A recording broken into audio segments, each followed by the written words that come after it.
estamos ante un riesgo inminente de una epidemia de chikungunya. Le voy a mostrar ahora unos datos, algunas estimaciones, ¿no? Y algunas aproximaciones para ver realmente cómo estamos ante un riesgo muy cercano de tener la chikungunya ya en el país. Vamos a hacer una revisión muy rápida de algunos aspectos muy básicos con relación a la enfermedad. La fiebre de chikungunya, que es el nombre con que aparece en CIE-10, ¿no? Es una enfermedad cuyo nombre deriva de una lengua maconde de Tanzania, allá por los años 1952, pero aún antes de ese año, en el siglo anterior, más o menos por los 1700, ya se tenía alguna referencia de esta enfermedad. Dice que en realidad es una enfermedad que engorda, ¿no? Y es una característica que del cuadro clínico de esta enfermedad, sobre todo en la fase subaguda.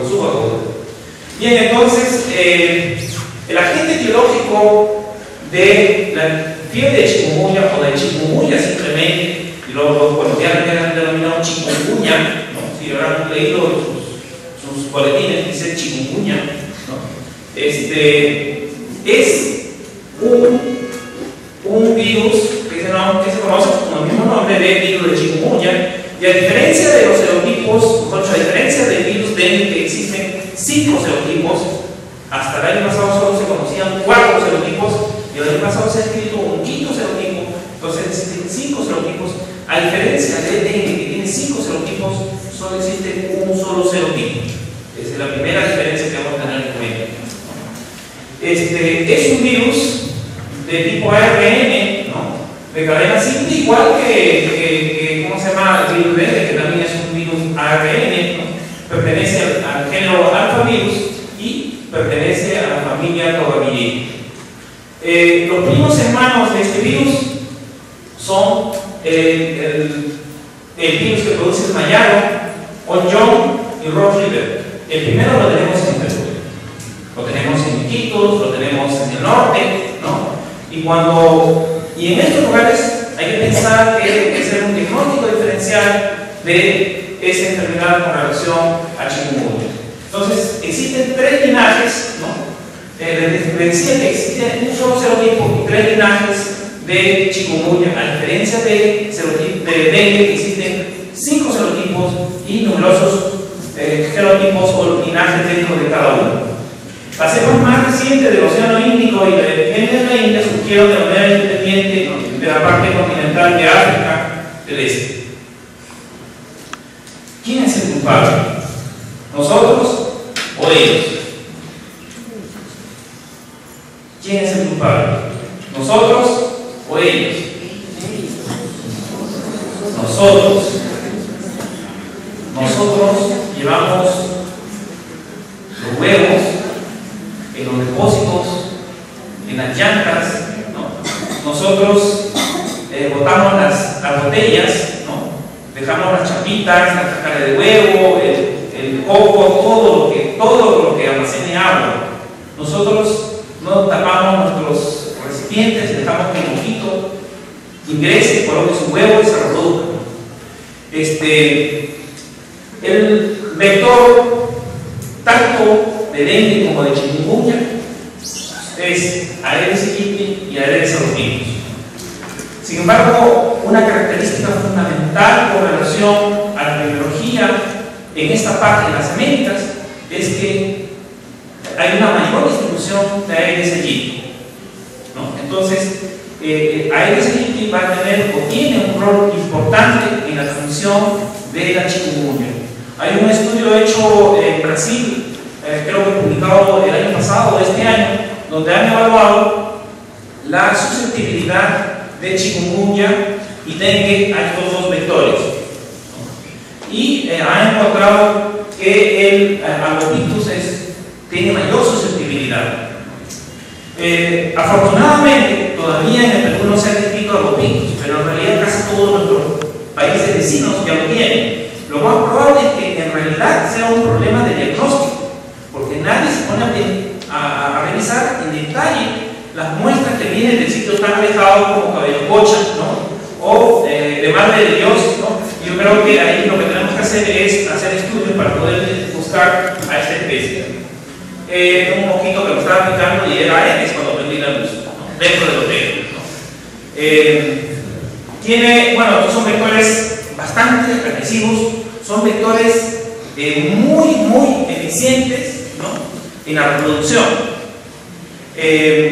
Yo les comento que también en un viaje a Puerto Maldonado, yo me dirigía a Mazuco, una localidad que está entre Puno, Madre de Dios y Cusco, y en la manija, en la minivan que me iba, en la manija estaba bien paradita un Aedes, que iba conmigo sin pagar pasajes, sin pedir permiso y nada por el estilo.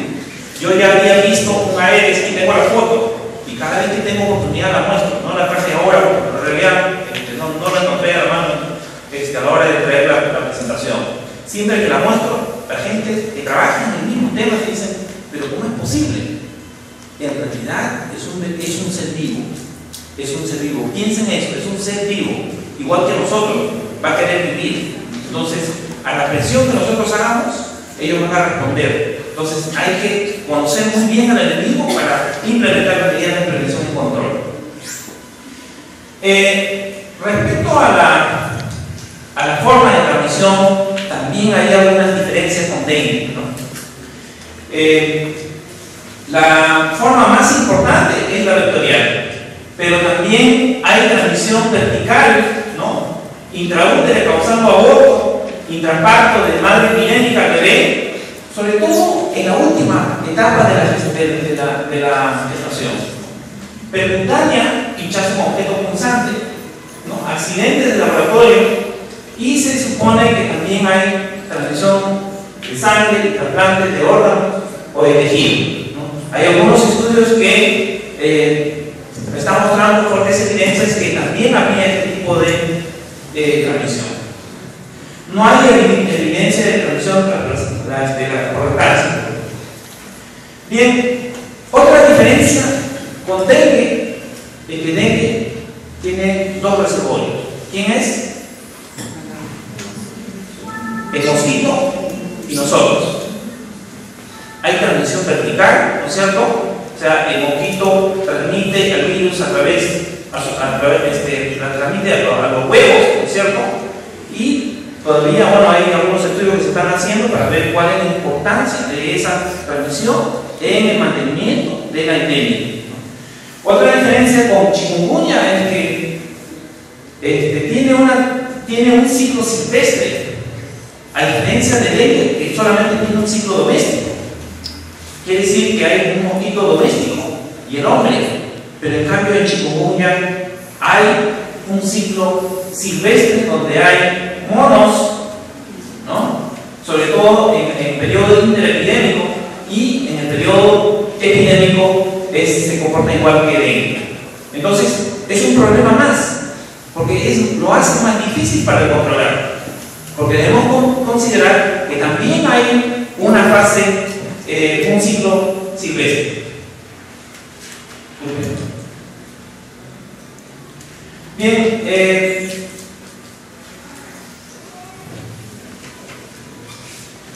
simplemente para recalcar un poco las diferencias de la forma de transmisión de las diferentes enfermedades que son transmitidas a través de los vectores, ¿no? Y quizás acá la única que casi tiene casi todas las formas es la enfermedad de Chagas, ¿no? Que ahora la transmisión oral tiene una enorme importancia. El periodo de incubación en el virus chikungunya es de 3 a 12 días. Una diferencia importante con relación a dengue es que el periodo epidémico, es decir, las personas que tienen al virus en la sangre, virus chikungunya, están más tiempo, o sea, permanecen más días con el virus. 12 días. 12 días. Recuerden ustedes que la transmisión ocurre un día antes de iniciar los síntomas, pero entonces durante 12 días puede tener una persona virus chikungunya. En cambio, en dengue ese tiempo es mucho menor. ¿Y eso qué lo hace? Que más mosquitos tengan el chance de poder alimentarse de la persona, y probablemente una de las características explosivas del comportamiento epidémico de esta enfermedad se explica por eso, porque el periodo de disponibilidad de virus es mayor en dengue. Bueno, esto es una gráfica de cómo ha ido diseminándose la propagación de los diferentes linajes en el mundo, desde Tanzania hacia otras partes del mundo. Recuerden ustedes que el año pasado, en diciembre, llegó al Caribe. Voy a referirme acá muy brevemente con relación a la estrategia de vigilancia. En la norma, en la directiva sanitaria de vigilancia, hecha en forma conjunta con el INS, planteamos dos estrategias para vigilar el chikungunya. La vigilancia de la fiebre, del febril, independientemente de que cumpla o no la definición de casos, simplemente lo que nos interesa es febril nada más, y el otro, en la utilización de la definición de casos, ¿no?, universal para todos los establecimientos del país.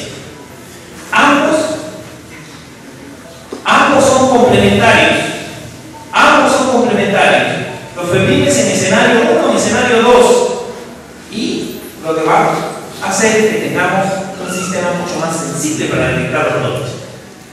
¿Por qué en escenario 1? ¿Por qué en escenario 1 si todavía no tenemos vector? Muchos lugares del país han debutado con brotes de dengue y así nos enteramos que había la Aedes. Entonces tenemos que adelantarnos un poco respecto a la estrategia. Esto es el espectro clínico con relación a la chikungunya, y deseo que lo miren bien, porque la vigilancia solamente va a captar esta parte, pero no esta parte. ¿Por qué razón? Porque en la vigilancia, por definición de caso, estamos hablando de una persona o de un paciente que hace signos. ¿No? En cambio, hay un grupo que va hasta el 30% de pacientes en chikungunya que no van a hacer síntomas. Y eso se ha descrito. Lo hemos visto en los militares que han regresado de República Dominicana de Haití, ¿no?, que no han desarrollado todo el cuadro que conocemos con relación a chikungunya. Entonces, hay un 30% que va a ser de forma asintomática, pero que también estos pacientes van a jugar un rol importante en la transmisión. Un 50-60% la forma aguda, y estos más o menos a los 3 años a 5 años todavía van a permanecer con sus artritis. Y esa es una diferencia, otra diferencia fundamental con relación a dengue. En 10 días, 8 días podemos recuperarnos de dengue tranquilamente, pero en chikungunya van a permanecer durante 3 años con dolores articulares tan fuertes que probablemente en la selva, los que manejan las motos y los que manejan las mototaxis van a tener el mayor impacto, porque son los que van a mover muñeca, rodilla y pies. Afortunadamente, la tasa de letalidad en chikungunya es baja. El gran problema es las artritis persistentes, ¿no?, que muchas personas van a dejar de trabajar. Hay un estudio que muestra que el promedio de días que deja de trabajar una persona en una zona donde hubo un brote es 7 días, pero que puede ir más o menos a los 40 días. Pero imagínense ustedes, ese mototaxista que se dedica a trabajar va a tener que dejar de trabajar y va a dejar de generar ingresos a su familia, y ese es el gran problema. Esa es otra diferencia con relación a dengue. Elaboré esto un poco para tener una visión respecto a las intervenciones que hacemos en el Ministerio de Salud con relación a esta enfermedad, o a lo que nosotros venimos preparando, porque todavía no la tenemos. Es el periodo de la historia natural, el periodo prepatogénico, el periodo patogénico, y los niveles de prevención. ¿Qué hago en el nivel primordial? Lo que debemos hacer es evitar que el mosquito infeste una localidad. Si el mosquito infesta una localidad, ya estamos a un paso de tener un brote. Entonces todos nuestros esfuerzos deben ir dirigidos a evitar que una localidad se infeste con un vector. Si ya tiene el vector, el objetivo debe ser evitar la circulación del virus, evitar la presentación de brotes o disminuir el riesgo de presentación de brotes. Si a ese escenario 3, reducción de la magnitud, la severidad y complicaciones. En cada uno de estos, ¿qué hacemos? En el escenario 1 se hace vigilancia trimestral. Ahora vamos a tener que hacer vigilancia de febriles y también la vigilancia de un caso importado. En el escenario 2, la vigilancia mensual del vector, el tratamiento focal del 100% de las viviendas, la vigilancia de los febriles y por detección de casos y la educación de la población para la destrucción de los criaderos. En el escenario 3, vigilancia mensual del vector, del cojo de criaderos y potenciales criaderos, que es en realidad lo que llamamos el cojo insensible. El tratamiento espacial, situación epidémica, la vigilancia por definición de casos, la detección oportuna de los casos, su manejo adecuado y la educación de la población para la destrucción de los criaderos.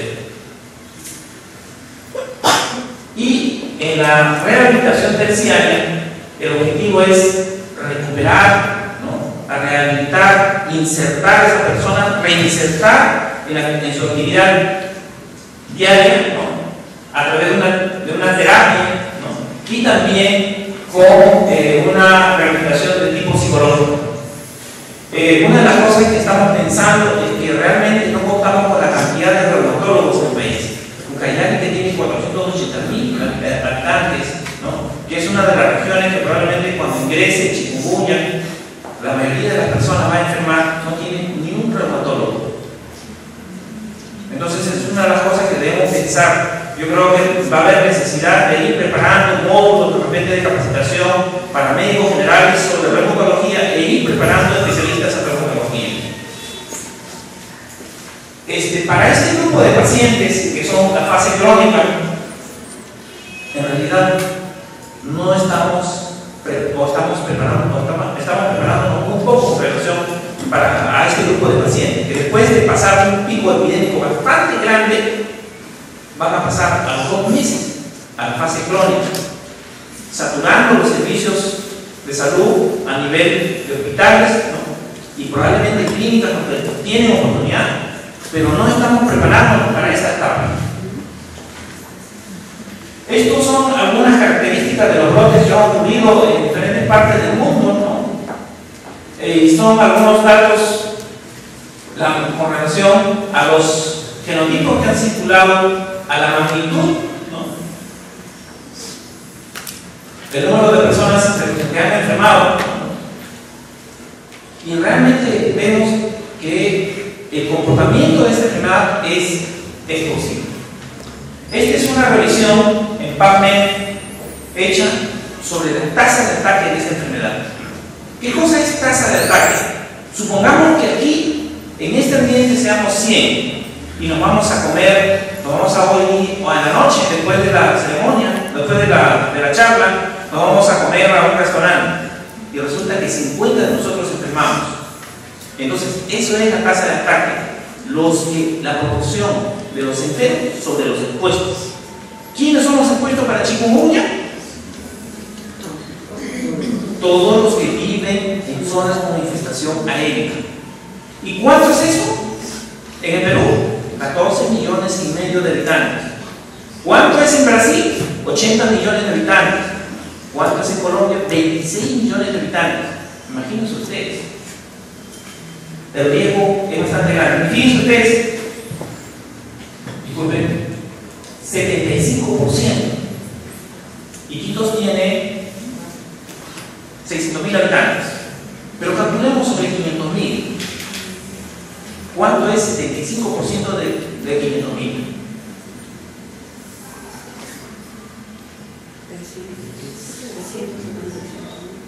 375.000. Le quitamos el 30%, porque va desde 3 hasta 30% de la forma asintomática. va a ser el grupo de pacientes que van a requerir asistencia médica, ¿no? Entonces, fíjense ustedes, estamos ante un gran problema, ¿no? Y las tasas de ataque son bastante altas. Y eso también está en función de la magnitud de otras condiciones, de otros determinantes, como por ejemplo la densidad vectorial, como por ejemplo el hacinamiento. Pero en esos lugares como Iquitos, como Pucallpa, como Madre de Dios, como San Martín, definitivamente va a tener un elevado impacto. Esto es la co-circulación de dengue y chikungunya. Dengue va a seguir circulando, y eso también nos lleva a otro reto, que tenemos que tener en cuenta muy bien el diagnóstico diferencial si estamos frente a un paciente con chikungunya o estamos frente a un paciente con dengue. Estas son las intervenciones que se han realizado desde el Ministerio de Salud. Desde la alerta epidemiológica con relación a chikungunya, luego que la OPS lanzó la alerta, la preparación del Plan Nacional de Chikungunya y las emergencias, los planes de emergencias sanitarias que se han declarado para las 19 regiones del país, que son los 19 regiones que tienen en áreas de riesgo. Desde la Dirección General de Epidemiología se ha desarrollado un curso virtual autoinstructivo que probablemente algunos de ustedes han participado, y trabajamos en forma conjunta con el INES para la difusión, para la aprobación, difusión y publicación de la guía para la vigilancia de la chikungunya. Quiero hacer acá un pequeño análisis con relación al curso que ayer fue la clausura. Arriba están los participantes, 3.571. De estos aprobamos 2.150. Eso significa 60,2% de este grupo. Y este es la distribución por regiones. Si ustedes miran acá, ustedes no lo ven bien, pero acá aparece Ica primero, Apurímac, Puno, Callao, ¿no? Son regiones que no tienen muchos problemas y van en relación a la tasa de aprobación. La tasa de aprobación es menor justamente en regiones donde el dengue y el vector no es frecuente. Sin embargo, en este otro grupo, ¿no?, que es Cusco, Lambayeque, Execo, Moquegua y Loreto, tienen tasas de aprobación mucho más altas. Ahora, yo lo crucé los casos con los participantes para ver dónde debemos enfocar un futuro curso, ¿no?, dónde debemos priorizar un futuro curso. Y fíjense ustedes, estos son los casos en rojo y estos son los participantes. Fíjense ustedes este pico de Lima. Los participantes en el curso, la mayoría de los participantes han sido en regiones donde no hay dengue, ¿no?, o donde el dengue es poco frecuente, ¿no?, y está esto relacionado al acceso a internet. El 100% de los establecimientos de salud en Lima tiene acceso a internet. Y en Loreto es diferente. Solo 56 establecimientos de cerca de 400 establecimientos de toda la región tienen acceso a internet. Y probablemente la mayoría solamente para poder leer en internet, por internet, por su correo. Entonces, este curso tenemos que reenfocarlo, orientando probablemente cuotas para las regiones que realmente lo necesitan. Son 776.089 sospechosos, cerca de 13.000 confirmados y 154 defunciones. Y fíjense ustedes, esta es Colombia, acá está Caballococha, y Leticia al lado ya tiene un caso sospechoso hace semanas atrás. Y esto es una tabla de la OPS modificada, actualizada con información de Puerto Rico y con la información de Brasil. Y 154 casos muertos. Acá los que más casos aportan es República Dominicana, Guadalupe, Martinica, Haití, Puerto Rico, Colombia, El Salvador, la Guayana Francesa. Esta es la curva de Martinica. Fíjense ustedes, esto es explosivo, esto todavía mucho más. Esta curva se parece por a la curva de la República Dominicana. Fíjense, una semana tras otra, el número de casos se dispara. El año 2011, el 29 de enero de 2011, con la introducción del TEN 2, en Quito en Loreto tuvimos 900 febriles notificados en un solo día y más de 100 hospitalizados en un solo día.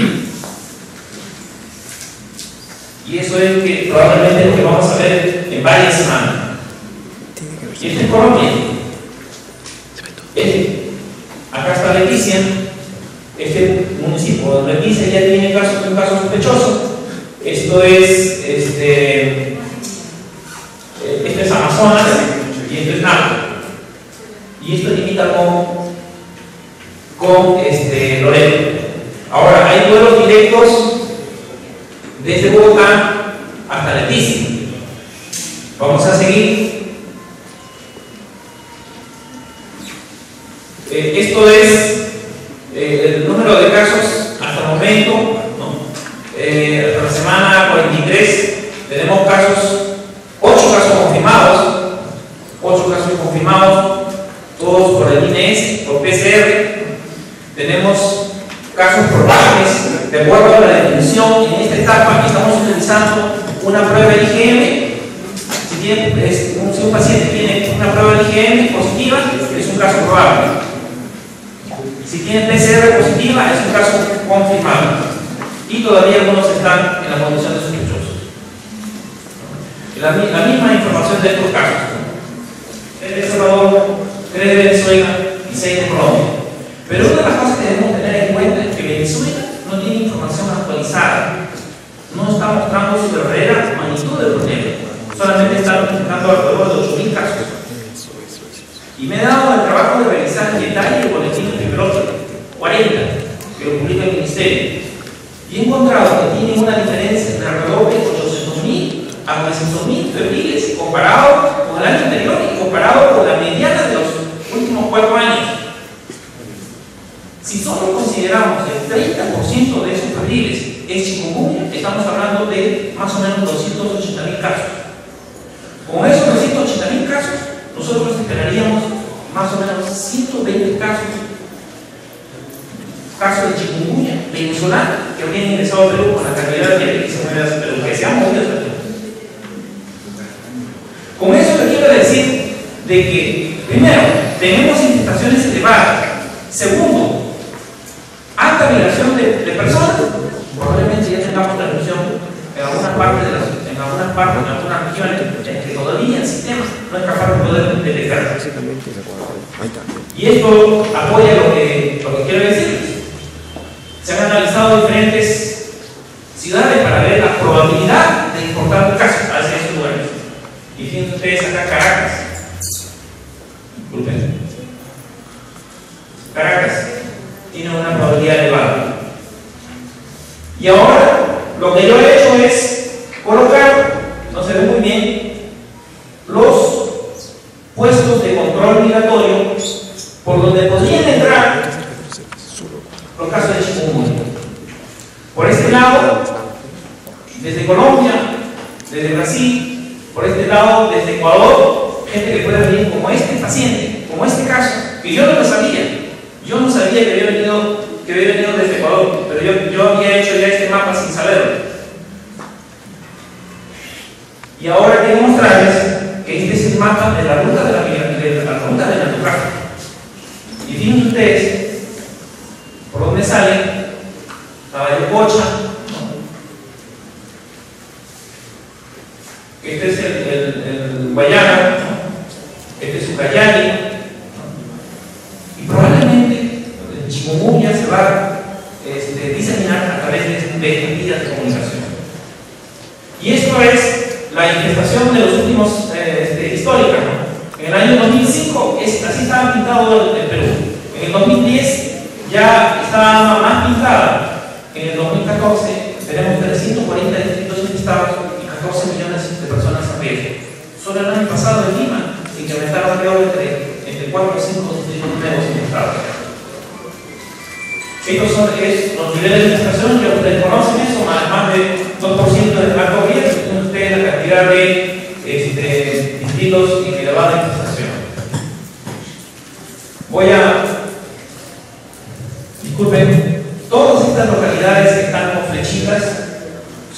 localidades que están en el curso de la interoceánica. El año 99 se instó Puerto Maldonado y en 2000 tuvo su primer brote. Desde que empezó a funcionar la carretera mucho más fluidamente, la velocidad, o sea, la rapidez con que se instó esta localidad fue mucho más rápida. De tal modo que la interoceánica ha permitido la dispersión de la Aedes en todo el trayecto de la interoceánica, la presentación de bloques en varios lugares, y probablemente el Aedes va a llegar a estas zonas. Y de ahí hacia Chile. Bueno, esto es los códigos para la notificación, la fiebre de chikungunya y la forma grave A92.5, que hemos creado un artificio. Esta es la resolución de la directiva. Como le dije, vigilamos dos cosas, referibles y los casos por definición de casos, y ahí tenemos casos sospechosos, probables y confirmados. Esta es la definición de casos que estamos utilizando, que es la misma de OPS, y tenemos agregado unas cosas ahí. Esto es el caso probable, que en esta etapa estamos tomando además no solo a los que son IgM positivo, todavía lo consideramos como probable, pero ya en la etapa epidémica, cuando se instale la transmisión, ya no vamos a llegar ya no va a haber necesidad de ir a confirmar los casos. Y estos son los criterios para poder descartar los casos. Es un caso descartado de fiebre chikungunya, ¿no? Y la forma grave, con el mismo cuadro del anterior, pero además con la necesidad de poder dar soporte o mantenimiento de al menos una función vital, que eso requiere entonces hospitalización, ¿no? Con los mismos criterios que el anterior. Este es el algoritmo para la vigilancia, ¿no? Está disponible en la norma, pero en esta etapa nosotros priorizamos esencialmente, cuando nos presenta un caso, hacer el seguimiento de que investiguen el caso, que vayan a la vivienda con personal de laboratorio, con personal de salud ambiental, investiguen si ahí hay vector. Si ahí hay vector y esta persona vino en fase epidémica, tiene que hacerse un cerco entomológico en un radio de 400 metros, que es el radio de vuelo del vector, para poder contener. De que chikungunya va a llegar al país, sí va a llegar. Los esfuerzos que estamos haciendo son de contención. Esto es un formulario para la vigilancia de febriles, que es una forma muy sencilla de poder vigilar, que también lo utilizan otros países. Finalmente, yo quería preguntarles, ¿cuál de ellos tiene mayor riesgo de llegar al país? Ustedes tienen la conclusión por la respuesta. Gracias.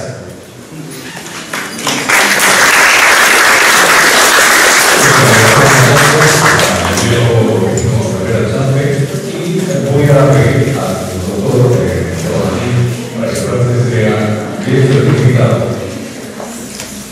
Pero primero, doctor.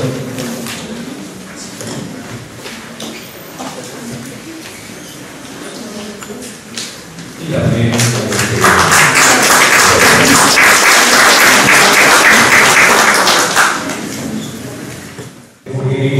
de chikungunya. Nosotros que el Centro Nacional de Salud Pública del Instituto Nacional de Salud. Los aplausos por ahí, por favor.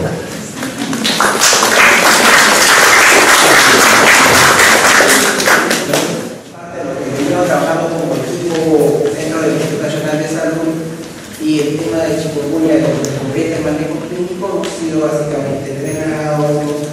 Hemos evaluado los primeros casos, hecho el seguimiento de los primeros casos, pero más que la investigación de pocos casos, la investigación que quisiéramos compartir de la doctora Emilia Bell y Fabrísimo, que son básicamente dos investigadores franceses del Instituto de Medicina Tropical de Marsella, que han hecho el seguimiento a más de 6.000 casos, tanto en la región como en la idioma clínica, y que muchas de las presentaciones me he tomado para este entrenamiento que se ha tenido, y saca mucho avisamiento y ya se ha tomado solamente resaltar el genetipo asiático, que es el que está circulando en América, y que probablemente venga a dar las características que va a tener probablemente clínicas de Centroamérica, generalmente también están dentro de las indicaciones de lo que pasó en la reunión y todo el Océano Índico, y que es parte de la exposición que hemos presentado. Características ya la mencionaron, de los fabrinos, los genomas, como acá. Acá acá dentro de la parte para resaltar lo que ya vieron por parte de Juan Rufino, de la parte epidemiológica, solamente resaltar esto todo, ¿no? Una tasa de ataque llevadiza, más del 30%, en algunos casos superando el 60%. Eso indica que el impacto a nivel de los servicios de salud y la atención clínica que vamos a tener con esto va a ser muy elevado. La tasa de consultas ambulatorias va a colapsar probablemente, y ahí la idea de esta capacitación de poder fortalecer para poder organizarnos adecuadamente y poder enfrentar una epidemia en caso se pudiese presentar, ojalá no se presente, que nos tome organizados, que podamos enfrentar de la buena manera este tema. Y eso también es importante, quiere decir que no más del 30% son asintomáticos. ¿Eso qué quiere decir? Que la gran mayoría de los pacientes infectados van a ser síntomas y vamos a tener esta sintomatología traducida en los ambientes hospitalarios que se va a evidenciar, ¿no? Esto solamente es el gráfico para ver que todo el contexto del sudeste asiático, donde que hay dengue y donde que hay chikungunya, se está traduciendo a lo que es parte de las Américas, y más aún que el genotipo asiático también está teniendo. Entonces, la literatura asiática que se va dando sobre lo que es el manejo clínico, las características en forma general de todas las áreas que evalúan el chikungunya, son muy similares y probablemente van a ser extrapolables en nuestra realidad. Los otros genotipos o filogenias que se dan básicamente en África, donde básicamente se puede chikungunya, tiene otra característica y también menos biología. Y esto sí es una ventaja para nosotros porque tenemos la biología de exposición y que estamos viendo. Entonces, solamente resaltando eso, y no voy a entrar mayores cosas sobre la epidemia. Solamente como cualquier epidemia, la curva va a ser alta y por lo tanto la carga de hospitalaria o ambulatoria a nivel de los hospitales, tanto de primer nivel, segundo y tercer nivel, van a ser elevadas. No entran mayores cosas, la fase principal sigue y por eso se va a traducir en eso. Esto sí me interesa saber y poder revisar con ustedes la patogénesis de la enfermedad de chikungunya, porque entendiendo esto como tal, vamos a poder ver también las características clínicas. Y esto sí es una ventaja y poder entender esto para poder nosotros discernir las características clínicas.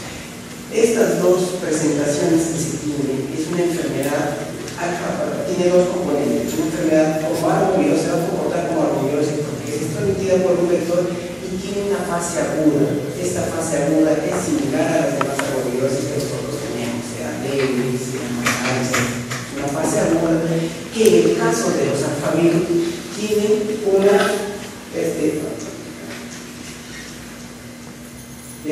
tiene intercurrencias que van a ir a la cronicidad, o sea, no todos los pacientes van a mejorar en la fase aguda, como se ha mencionado. Un buen porcentaje de los seguimientos que se han hecho, hasta el 15%, van a presentar sintomatología por más de 5 años. Entonces, la fase inicial se asocia básicamente a la epidemia. Cuando hablamos de epidemia, vamos a la presencia del virus dentro de la sangre.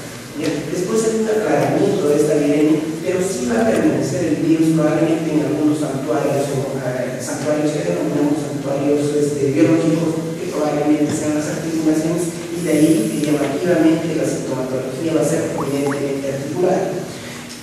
Posteriormente, debido a estos santuarios se va a presentar intercurrencias con incremento de la sintomatología y con daño también a nivel articular que se va a presentar. Las características clínicas de esta epidemia que se tiene es uno de los virus que mayor cantidad de virus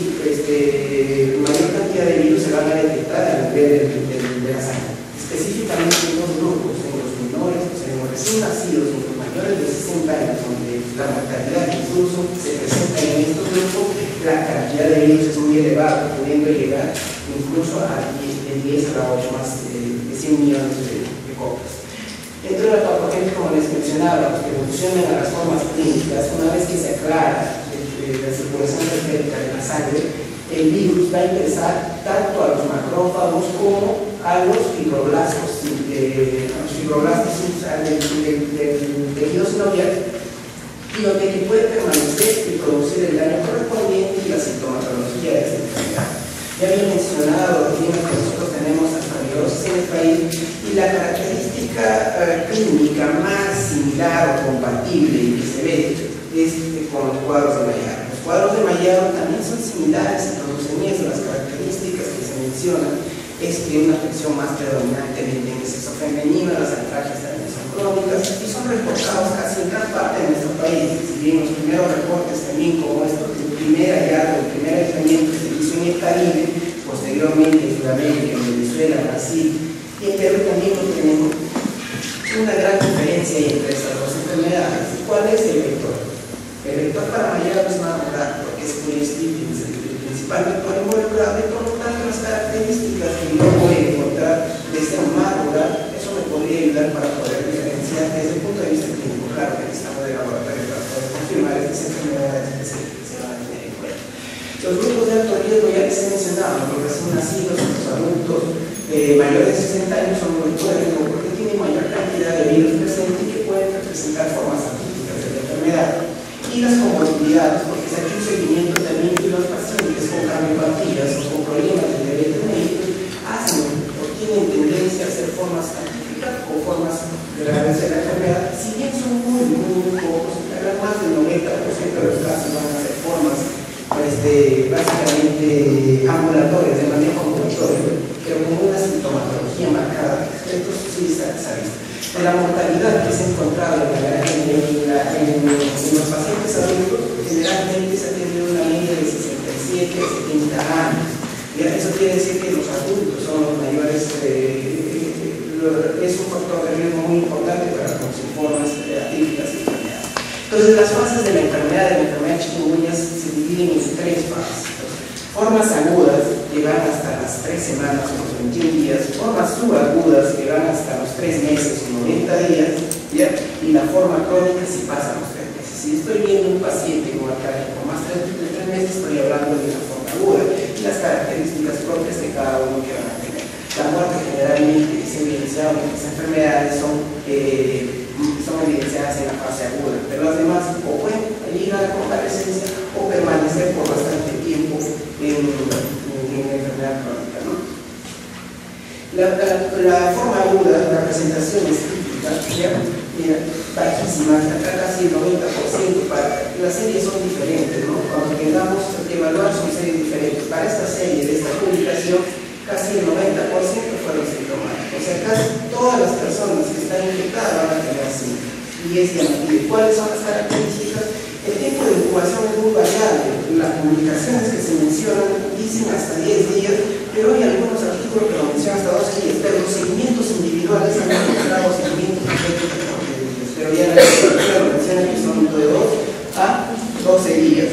Y estas son las características más resaltantes. La fiebre es muy elevada, las antraquias o artritis se presentan casi en la totalidad de los pacientes, el rash es muy frecuente, tiene una diferencia lo que es dengue, es un poco más temprano, aparece generalmente a partir del segundo o tercer día, mientras que dengue a partir del tercer, cuarto o quinto día. Entonces básicamente esa es una diferencia desde el punto de vista clínico del rash, las linfadopatías y las cefaleas. Esto desde el punto de vista de la patología es entendible y se puede saber. No sé si pacientes de esto, había esta parte de acá que antes de pasar hay que entender para entender la parte clínica. Cuando hablamos de una enfermedad metasémica, hablamos del rompimiento de las 3 barreras. La barrera inicial a través de la picadura, que es la piel que nos va a proteger del virus, es básicamente el primer rompimiento. El segundo es nuestra inmunidad innata a través de los macrófagos que van a tratar de contener el virus y posteriormente ya, a nivel ganglionar que va a ser básicamente ya la inmunidad adaptativa o adquirida a través de la formación tanto de anticuerpos como de células específicas, básicamente linfocitos B o linfocitos T. Entonces, como ven acá, siempre va a haber una afección de los nódulos linfáticos. Y eso se va para todas las enfermedades. Por eso es importante cuando uno vea linfopatías que probablemente un agente infeccioso o en la gran mayoría de enfermedades agudas es involucrado. Por eso que tenemos que evaluar las linfopatías. Posterior a esta evidencia, si no es contenible acá, empieza a diseminarse y va a ir a todos los órganos blancos que podrían presentarse. Siendo en chikungunya básicamente las articulaciones, pero puede afectar cualquier otro sistema u órgano. Puede producir miocarditis, puede producir encefalitis, hay hallazgos descriptivos de encefalitis, hay dermatitis también por chikungunya. A nivel de la región muscular es característico de las mialgias que se van a presentar en estos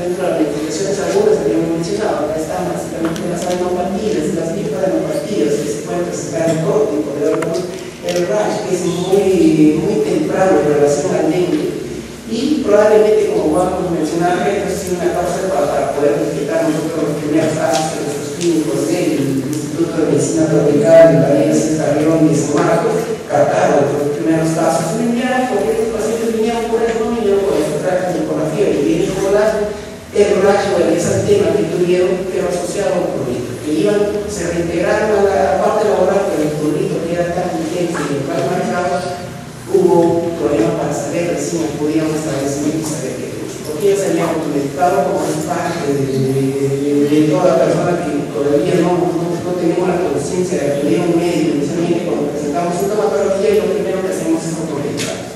Entonces, las características, las fotos diversas que se publican en los artículos científicos donde resalta el rash, el compromiso tanto técnico, porque también porque lo que mencionaba en mi diabetes, que yo le pregunté en estos casos cómo se puede diferenciar que no pueda ser un evento adverso a un fármaco de otras personas que se automedican, porque muchos de ellos se automedican y a su vez también utilizan tratamientos de fitoterapia en su domicilio. Entonces, hicieron biopsias, se menciona que se hizo biopsias a nivel médico y se encontraron antígenos exclusivos del virus a nivel de la piel y de la dermis. Es resaltante esto acá, ¿no? Bueno, que lo hemos visto en dengue, no es aquí, la sintomatología es muy diferente, pero tenemos que estar atentos a estar evaluando dentro de los pacientes servicios antimáticos que se puedan presentar. Ya, es una facial también que se ve porque hay una afectación a nivel médico de tejido linfático, probablemente va a haber un tema desde este punto de vista.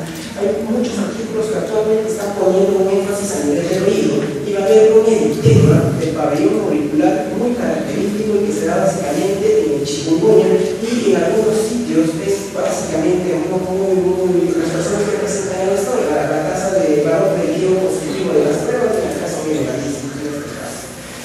También pueden haber cuadros en el tema a nivel de las mucosas, hay que tener en cuenta a nivel de las conjuntivas. Y las artritis mortales es algo nuevo para mí en esta formación que se decía que ya en las ecografías básicamente dirigidas a ver cartílago donde se pueden evidenciar las lesiones ya del cartílago producidas por el virus, ¿no? Entonces ayuda básicamente acá se ven estas ecográficamente en la fase 1 y las ecografías se pueden hacer en todas las fases y que es una ayuda que actualmente nosotros también tenemos que ponernos a alerta para poder ya tener un entrenamiento respectivo en caso vamos a enfrentar un tipo de epidemia o virus de la tenosinovitis o inflamación de todo el tejido sinovial que recubre los tendones, hay inflamación como problemas para la movilización de los tendones a nivel de movimiento petorino, hay una bursitis o edema periarticular que se va a evidenciar. Acá justo vemos la artritis a nivel de los nódulos de las articulaciones que son evidentes y francas. Hay una artritis con el cúmulo de líquido que está produciendo bursitis. Acá también se está viendo la tenosinovitis, el tendón inflamado, acá hay el tendón inflamado, bursitis, con aumento de volumen, inflamación dactilar también a este nivel. Y estos son los datos de los dos primeros casos que he mencionado. Inicialmente con una sintomatología muy específica, como malestar general, fiebre, erupción que nos trajo acá en consulta, cefalea, náuseas, disuria, pilacencia. Fíjense toda la sintomatología que se presentaba. ¿Por qué llegó a la sospecha de chikungunya en este paciente? Porque probablemente con las manifestaciones podría ser cualquier otra enfermedad aguda en ese momento.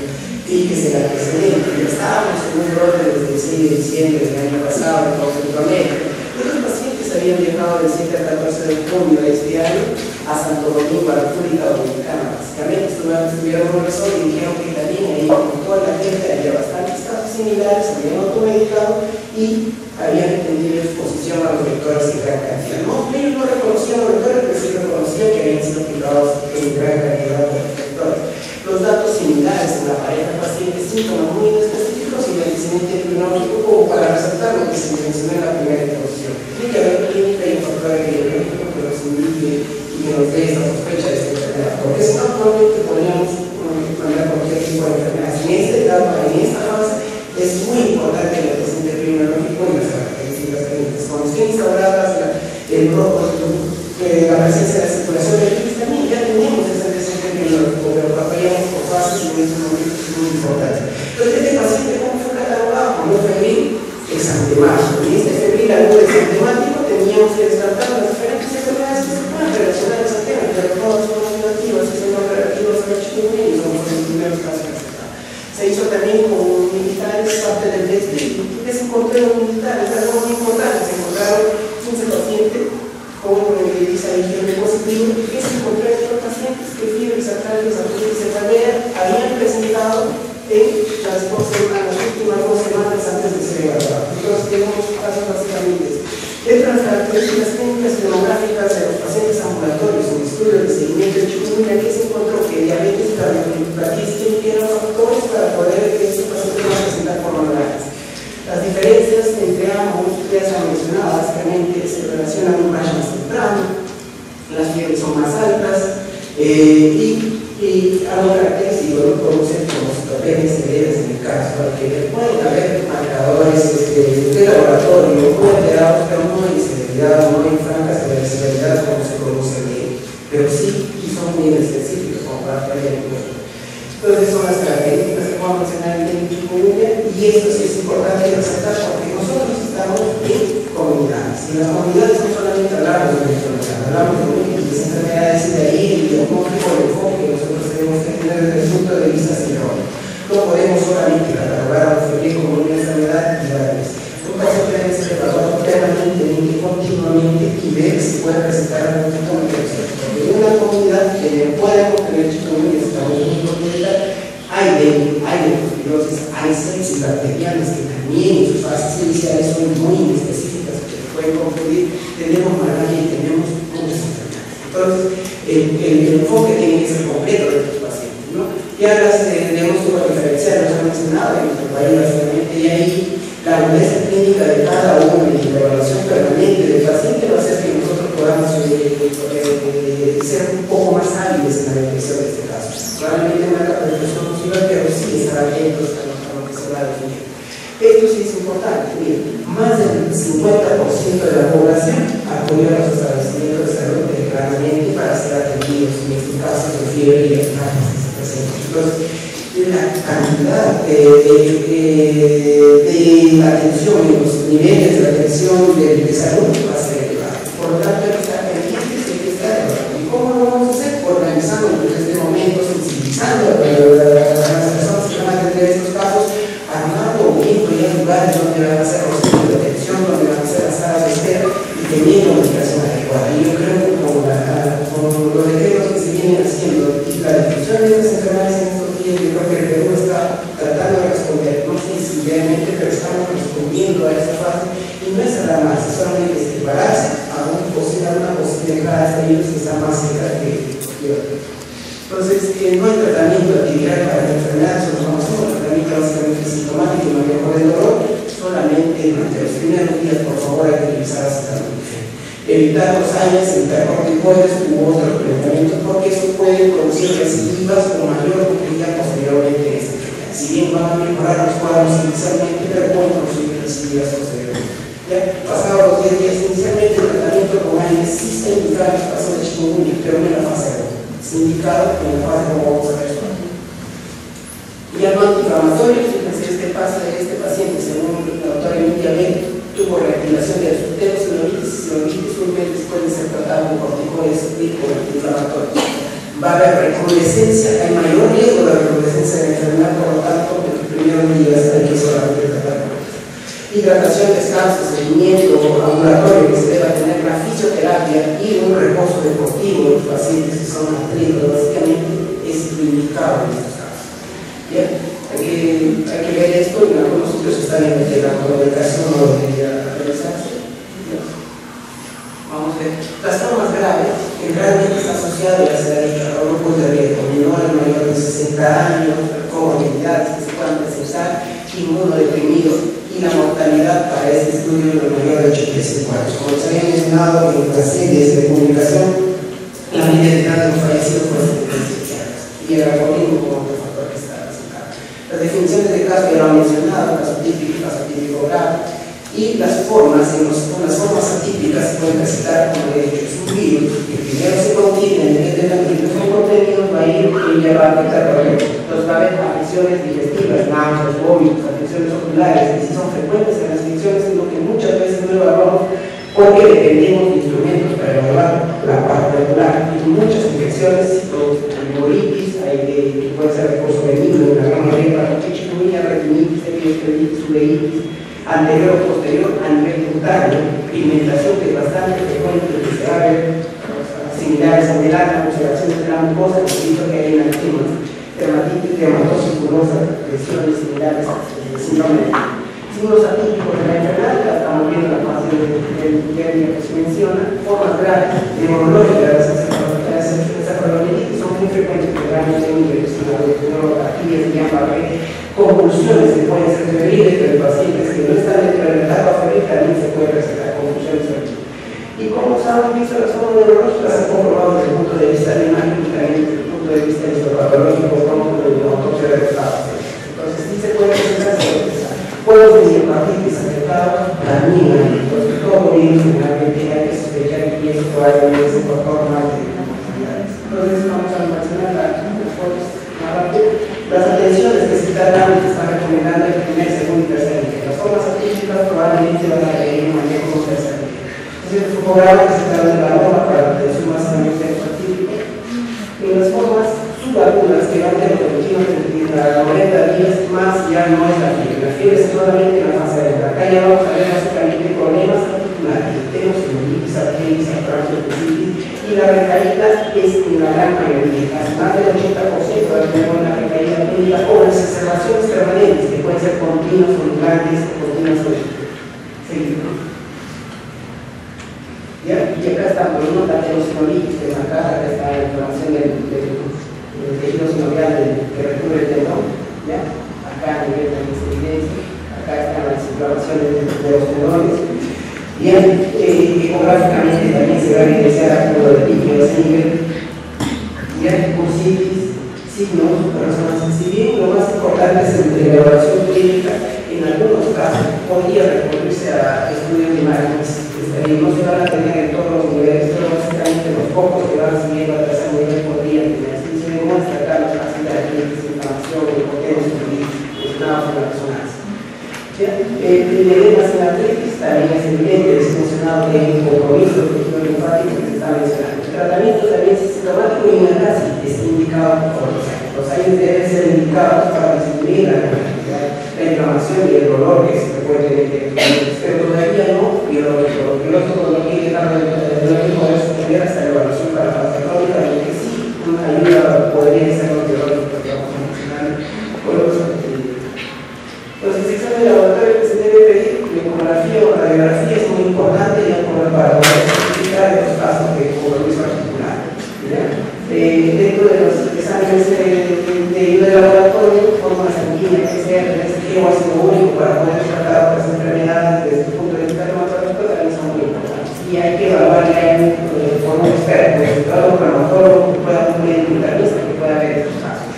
Y esto de acá para estos casos, ¿cuánto se va a dar con este año? Fíjense, un estudio a los 3 meses, o sea, hacen formas crónicas, ¿cuánto?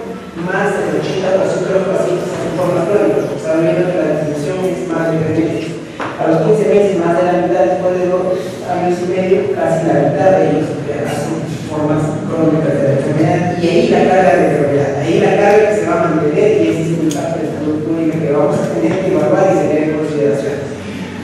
En teoría sabemos que no todos se van a ver.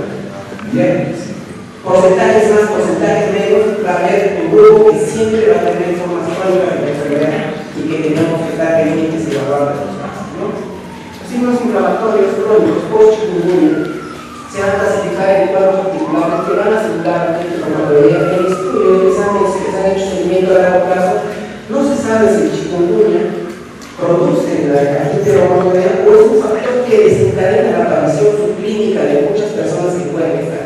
Pero los casos de artritis reumatoidea y a mí el futuro se han incrementado. Pero todavía desconocemos si es un factor o es la causa. Entonces, eso se está viendo y se está evaluando todavía. Hay formas de pseudo-reumatismo psoriático con compromiso de dedo y hay una poliartritis inclasificable que podría, que no tiene, no cumple varios de los criterios y que también tiene que ver su compromiso articular. Entonces, el manejo en estas formas crónicas, sí, ya hay que dar inmunomoduladores, probablemente en algunos sitios que estén ensayando biología. Entonces, agregar biología y los pacientes no a disminuir el dolor de cabeza. Fíjense las formas que simulan la enteromatología con deformación de las articulaciones que pueden llegar a las formas crónicas, incluso que lleguen a reemplazo con prótesis articulares. Entonces, las formas de los trastornos crónicos pueden ser un inflamatorio o musculoesqueléticos con dolor, malestar, que se pueden presentar mialgias crónicas generalizadas o no correccionales. Y reumatismo inflamatorio crónico similares a la gota, la artritis reumatoide, espondilitis o una poliartritis crónica clasificada.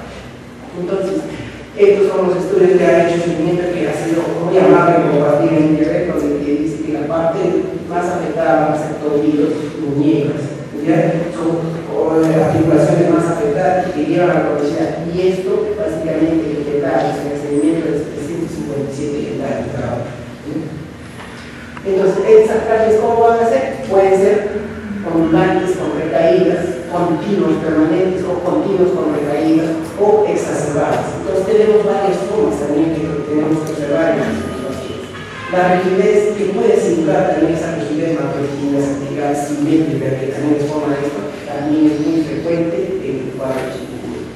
Entonces, y también hay pacto crónico sobre el estado de ánimo. ¿Por qué sobre el estado de ánimo? Porque muchas personas cuando se incorporan al trabajo se sienten como si ya no fueran normal, se sienten un poco decaídos, un poco malestar, no se sienten activos con su fase inicial, y eso es lo que se ha dicho.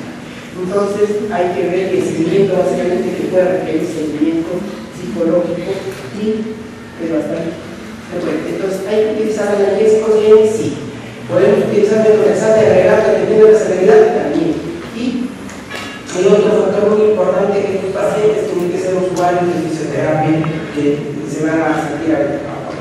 Y solamente para acabar, la visión de algopilosis como epidemia la vamos a tener y la vamos a sugerir en una oleada muy amplia determinada región o localidad, pero el gran problema probablemente sea esto, que sea la fase crónica y la carga de enfermedad seguida que vamos a tener en estos pacientes por el seguimiento y por el manejo que se pueda hacer. Eso era lo que quería compartir. Como mencionaba, no es mi presentación, porque nosotros, mi experiencia en chikungunya es bajísima, no tengo ni 5 casos concretos de seguimiento. En Mayar no tengo más de 10 casos, pero compartir esto y asociar la experiencia que se tiene en México me permite hacer esta exposición, y agradezco que ustedes el día de hoy hayan venido con el interés de poder seguir aprendiendo. Y nosotros tenemos que seguir preparándonos para poder hacer esto. Gracias.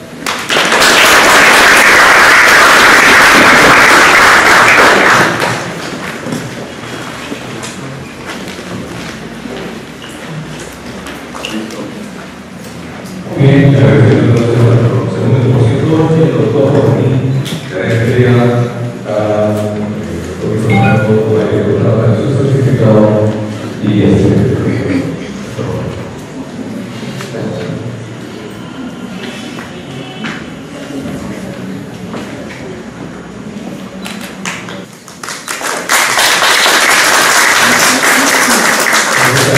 vamos a pasar ahora a la siguiente expositora.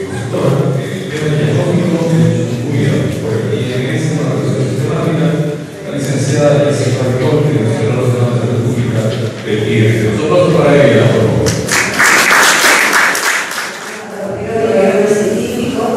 Ese es el tema que voy a explicarles, es el tema de chikungunya. Es cierto que hemos visto desde la situación epidemiológica. Nosotros actualmente tenemos más de 15.000 casos, tenemos 19 regiones infestadas por el vector.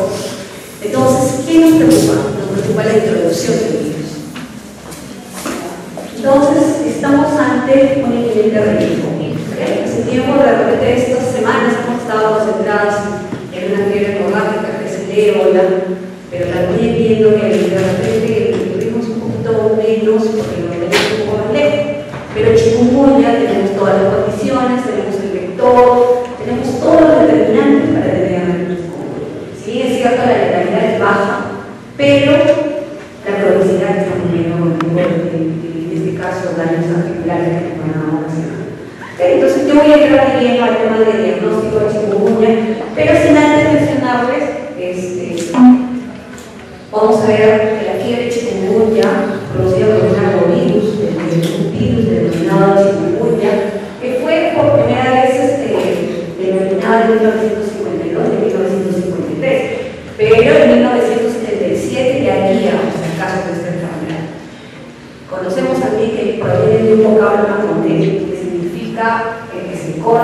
pero también está indicado en la India bajo ese término de la India, del hombre de origen. Entonces dice que el dolor es tan fuerte, nosotros no tenemos todavía casos autóctonos, todos los casos son casos importados. El dolor es tan fuerte, por eso que la persona que tiene perfil de chikungunya se muere. ¿Okay? Vemos un poco de epidemiología, que eso ya lo hemos visto con Rufino, que es un experto también en la parte de epidemiología, pero vemos que en 1952 y 1953 el virus fue aislado en Uganda y en lo que es África, y también aislado por primera vez, se aisló tanto en un suelo humano. Entonces ya con el aislamiento viral, una vez que se tiene el virus, se puede empezar a hacer muchas cosas, empezar a tener un tratamiento, empezar a tener otro tipo de pruebas de diagnóstico. Hasta la fecha han habido más de 25 brotes importantes. ¿Okay? O sea, chikungunya está disparando a los continentes de África, Asia. ¿Okay? Y mira, vamos viendo cómo van pasando los años, todos los brotes que hemos tenido, pero uno de los más grandes, que también ha hablado de Tornales, ha hablado de Fino, que es el brote que hubo en la isla de la Reunión, que fue en el año 2005, donde la tasa de ataque fue un 35%, es decir, afectó la tercera parte de la población. La Reunión tiene desde ese entonces tenía una población de 370.000 habitantes y las personas afectadas fueron 240. Entonces la tasa de ataque fue alta para ellos esta experiencia, y a partir de ese año también se dan muchos cambios. Van a ver que ese año se hizo el secuenciamiento por primera vez también del virus, pero viene un poco ya las mutaciones. ¿Por qué las mutaciones? Porque todos los brotes anteriores desde 1952 al 2005 fueron ocasionados por el vector de Aedes aegypti, pero ya con este brote de la Reunión hubo una mutación a nivel de un gen específico del virus. ¿Qué hizo esta mutación? Hizo que el virus se adapte a la Aedes aegypti. ¿Okay? Y eso lo vamos a ir viendo. Entonces vamos viendo cómo se han ido dando todos los brotes. También llega a saber que en el 2007 se encuentra en Italia, en 2010 en Francia, y ahora lo tenemos como 2013, se introduce en las Américas, se introduce el 6 de diciembre, y este año ya nosotros tenemos países como Colombia, Venezuela, que tienen casos autóctonos. Nosotros todavía estamos en el lado de casos importados. ¿Okay?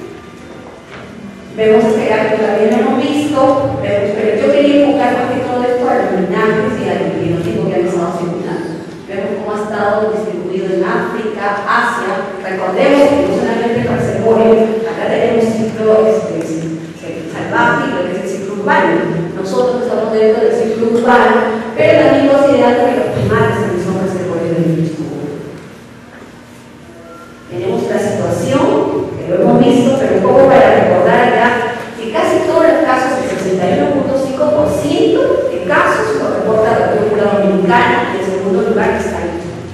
En OPS, nosotros tenemos 5 países que presentan transmisión de autóctona por de chikungunya dentro de las Américas, y también hasta ese momento, que es la semana 43, OMS tenía el reporte de 7 casos importados a Perú, pero nosotros como INS tenemos 9 casos, aquí lo digo 8, nosotros ya vamos en 9, justo la información que está saliendo, un PCR más que nos ha dado positivo para el caso importado. Y también si analizamos un poco más de información, casi 3 casos de estos 9, 3 son provenientes de la República Dominicana, 1 es de Puerto Rico, 1 es de Guatemala y 4 son de Venezuela. Está pasando un poco que nos llama la atención en estos últimos casos, de estos 4, todos los que están viniendo son Venezuela, Venezuela. ¿Por qué? Porque Venezuela está incrementando sus casos de hecho. Entonces hay que considerar, hay que ver, hemos visto en la presentación de Rufino, que tenemos varios puntos de entrada, porque no solamente es Lima, nosotros tenemos zonas de turismo, Madre de Dios, por un lado está el Loreto, tenemos por el vuelo directo de Panamá, Loreto, tenemos Callao, o sea, tenemos varias regiones, Tumbes, que realmente estamos, de repente, por ahí ya hay, y no lo estamos diagnosticando. ¿Okay? Porque ya han visto que toda la sintomatología, un poco el cuadro clínico, es muy parecido a B.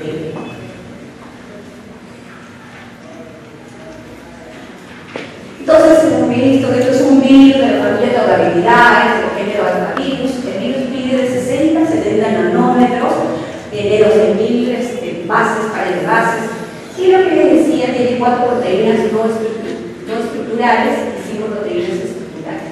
Estas proteínas de importancia, la E1 y la E2, son importantes tanto para nosotros. La mayoría de las mutaciones que ocurren dentro del chikungunya pasan a nivel desarrollado. Pero que decía que el virus se adaptó a la E de Salmovirus por esta mutación de la E1 de la línea 226 valina.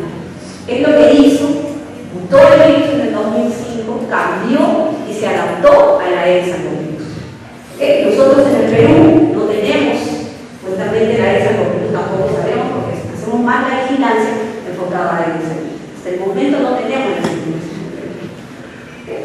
Tenemos tres fenómenos: el asiático, el africano occidental y el africano este. El africano del este, centro y sur.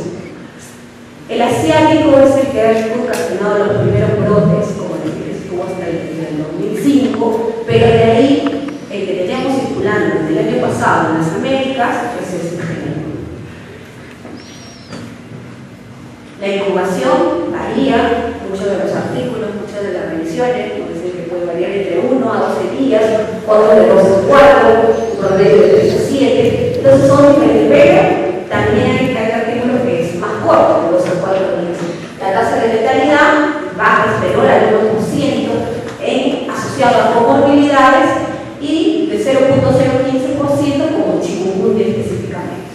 No existen vacunas, pero se dice que desde 1980 han estado viendo tratamientos de anticuerpos, terapias de vacunas anticuerpos monoclonales, pero que hasta ahorita continúan los ensayos clínicos. No tenemos un mayor tratamiento. El tratamiento se ha visto que es sintomático, no específico, y la tasa de ataque que puede llegar hasta el 63%, pero también hemos visto que puede llegar hasta un 75%. Lo que les decía, en la isla de la Reunión afectó a la tercera parte de la población y es uno de los brotes que ha dejado realmente bastante aprendizaje, porque fue por el mismo genotipo y de la misma manera también que eso lo podemos trasladar con su experiencia porque va a ser nuevo para nosotros. Es el árbol filogenético, cómo están distribuidos los genotipos del virus chikungunya, pero también tenemos acá los asociados. ¿Quiénes están cerca? El virus chikungunya pertenece al complejo de Seminiform virus, donde están otros alfavirus que son el John, el Round River, el Miami. Pero nosotros, viendo nuestra realidad, nosotros no tenemos el Round River, no tenemos el John, pero sí tenemos alfavirus como el Mayaro, tenemos alfavirus como la encefalitis. Entonces, eso un poco, como nosotros vemos el tema de diagnóstico, sí tenemos, ¿por qué? Porque no nos puede dar una reacción cruzada en nuestra prueba. Entonces tenemos que ir viendo la procedencia del caso, de dónde viene, qué tipo de pruebas hacer, otro diferencial, de repente por ahí no es chikungunya, de repente el médico que siguió el caso no hizo una buena definición del caso, por ahí es dengue, tocospira, malaria, porque un febril que viene de la zona endémica está asociado a la enfermedad. No solamente virus, como les digo, pues una tocospira, pues una malaria. Y el vector, hemos visto que es el alcohol. La patogénesis, hemos visto que entra a nivel de células de fibroblastos, granos hematíes, y como la primera respuesta inmune, lo que vamos a tener es modelarse elevado de interferón, y cada vez más va a afectar el hígado, y va a afectar otros órganos, ahí afecta primordialmente las articulaciones. Dentro de la... ¿Por qué diferenciar entre dengue y chikungunya? Es cierto, dengue es un flavivirus, chikungunya es un alfavirus, pero hemos visto que todo el cuadro clínico es muy parecido.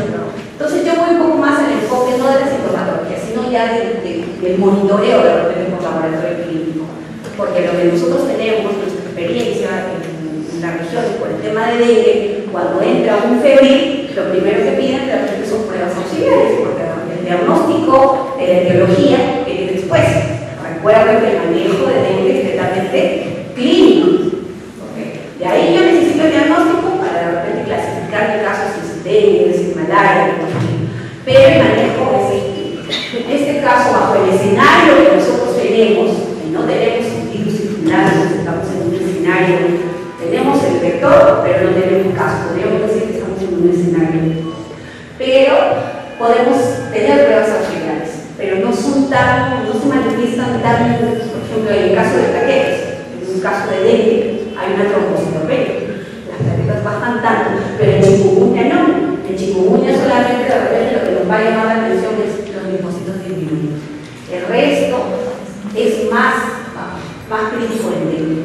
La leucopenia no es tan moderada, más bajo. Se concentra más en el tema de dengue. Pero de repente sí, si el médico evalúa bien el caso, puede pedir otro tipo de pruebas, como es una velocidad de sedimentación. Hemos visto el tema de artritis, enfermedades, la velocidad baja. Tenemos valores de más de 50, 60, ¿no? Entonces, de repente, esto va a ser una de las pruebas auxiliares que le van a servir al clínico, ¿no? Dentro de los laboratorios de un primer nivel de atención, de repente desde 1.3, 1.4, que están en la capacidad de hacer. Porque ya, con un laboratorio, ahorita todo el diagnóstico de chikungunya está centralizado en el Instituto Nacional. Nosotros estamos viendo un plan que ya se ha elaborado, más o menos en noviembre, también vamos a hacer la transferencia tecnológica a nuestra red de laboratorio. La distribución de tenemos la distribución dentro de las Américas, tenemos a la ES, que está en verde, la gente acá ya la información está un poco más actualizada, tenemos más regiones que ha tomado el vector, y la presencia de AES algoritmos. Así que es uno de los que tienen ambos vectores. Como les dije, nosotros no tenemos la AES algoritmos, pero tenemos todas las condiciones para que de repente no querramos, pero por ahí de repente tiene los casos, tiene un brote, si no va a ser como que no tenemos un buen programa de vigilancia. En este cuadro, en esta imagen, quiero enfocarme más al tema de los genotipos que han estado circulando en las investigaciones. Tenemos el genotipo que ha estado circulando durante 1952, que fue el EXA, el africano, que es el centro y sur, por AES nicotinamida. En el 2005 recién aparece la mutación y se adapta a la AES algoritmo. Miren la cantidad de brotes, de casos que se han tenido durante todos estos años. Y cómo salta desde Europa a África y se va a las Américas. Entonces, viendo toda esta situación, ¿qué teníamos que hacer como país? Tenemos que estar preparados, tenemos que tener un plan de respuesta, ¿okay? Porque necesitamos responder nosotros como Instituto Nacional de Salud ante el país. Empezamos primero a ver qué es lo que teníamos disponible. Y primero pensar, si yo voy a hacer el tema de diagnóstico dentro de la implementación, ¿qué necesito? Ver las condiciones de bioseguridad. Ustedes saben que por el tema de ébola se está trabajando bastante en el sistema de bioseguridad, pensando porque es un agente biológico de nivel fuerte. Pero chikungunya también tiene cierta resistente. Hay que trabajarlo bajo ciertas condiciones. Si voy a hacer de repente un diagnóstico serológico, una prueba molecular, lo puedo manejar a través de un nivel 2, pero si voy a tener un aislamiento viral, donde voy a tener al virus vivo, voy a tener la cepa pura, tengo que tener también las decisiones. Hemos visto cuánto es el tamaño del virus, de 60 a 70 nanómetros. Entonces, ¿qué lo voy a necesitar? Voy a necesitar un nivel 3 cuando tenga que aislar el virus. ¿Okay? Esas son las condiciones. Hay dos casos reportados. El primer caso está reportado de una enfermera que atendió a un paciente con chikungunya y fue la enfermera. Entonces ahora pensar qué pasó con el tema de aerosoles, qué pasó. Luego una persona que trabajaba en el laboratorio al manipular muestras de chikungunya también hizo una enfermedad. Descartaron los antecedentes epidemiológicos. Solamente son esos dos casos. Entonces bajo esos dos casos también dentro del laboratorio uno tiene que tener las condiciones de trabajo.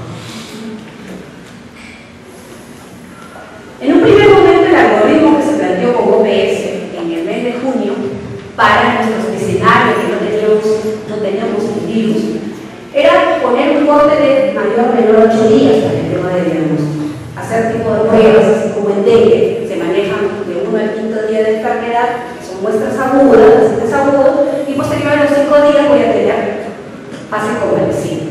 Entonces en el primer momento se planteó con un corte de 8 días. ¿Qué quiere decir eso? En ese escenario, todas las muestras que llegan para el diagnóstico de chikungunya, el primer diagnóstico que se le va a hacer es dengue. ¿Okay? Eso es el algoritmo. vez que venga una muestra con sospecha de fiebre chikungunya, lo primero que tendré que destacar es que si está menor o igual a los 8 días, bajo este algoritmo. Una vez que descargo si es chikungunya, entonces viene todo el algoritmo. Lo mismo para la fase convaleciente. Eso fue en un primer momento. Pero nosotros, trabajando conjuntamente con la Dirección General de Epidemiología, hemos establecido un algoritmo de pruebas que se va a hacer un corte del quinto día. Es decir, el paciente que hace un inicio de síntomas, desde el primer al quinto día va a estar en la fase aguda y del quinto día posterior para la fase convaleciente. Entonces yo me voy a necesitar para eso. Necesito del laboratorio, necesito del diagnóstico. ¿Qué voy a tener? Las pruebas de entre 1 a 5 días. Voy a tener pruebas de aislamiento viral, como les dije, dentro del nivel 3, y voy a tener detección de ARN mediante herramientas moleculares. ¿Cuáles son las herramientas moleculares? Voy a tener pruebas de PCR en tiempo real. ¿Okay? Hay pruebas de PCR convencionales, pero para nosotros ya para el tema de responder oportunamente debemos acortar tiempos. Y al acortar tiempo significa trabajar con herramientas que sean más rápidas, que lleguen más en tiempo real, por decirlo, para el diagnóstico del paciente. Dentro de la fase de convaleciente de mayor a 5 días, tenemos pruebas como el ELISA, la prueba de localización tras el inicio de síntomas. ¿Okay? Entonces voy a tener detección viral de 1 a 5 días y mayor a 5 días lo que voy a evaluar son anticuerpos. Recordemos que el dengue, la enfermedad del dengue se soluciona, se resuelve en 8 días, pero el chikungunya, ustedes han visto que hay secuelas que quedan hasta 3 años. Lo mismo pasa con los anticuerpos. Los anticuerpos del dengue pueden estar circulando 2 hasta 3 meses, según la teoría, según lo que hemos realizado, pero el chikungunya no, puede variar, esto puede ser hasta más de un año la presencia de anticuerpos. IgM, ¿okay? Porque no estamos hablando de los anticuerpos que están presentes con los anticuerpos de memoria.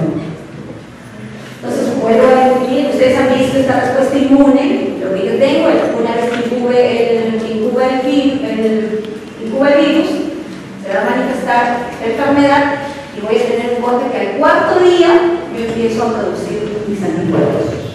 ¿Okay? Voy a producir anticuerpos IgM y mis anticuerpos IgG porque es lo natural. Así sucede en esta respuesta.